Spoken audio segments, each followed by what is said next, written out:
අද සමාජයේ පුදුම විදිහට විකෘති වෙලා තියෙනවා. ඒ විකෘති භාවය නිසා තමයි අද කාමේසු මිච්ඡාචාරය අනුමත කරන නොඑක් අන්දමින් මේ විදිහට සමාජයට විෂමදායක අදහස් ප්‍රකාශ කරන පුද්ගලයෝ සමාජය තුළ බිහි වෙලා තියෙන්නේ. මේකේ මොකද්ද දකින්නද සුබයක් මේකේ? මුළු අනාගත પરම්පරාවම විනාශයි කියලා දැනගන්නට.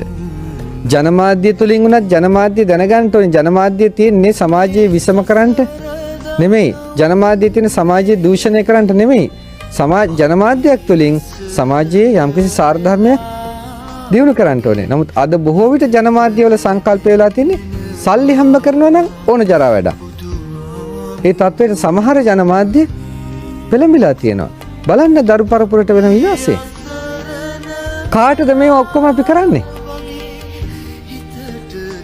කවුරු බලාගෙනද මේ කරන්නේ හැම දෙයක්ම? අනාගත પરම්පරාවක් බලාගෙන.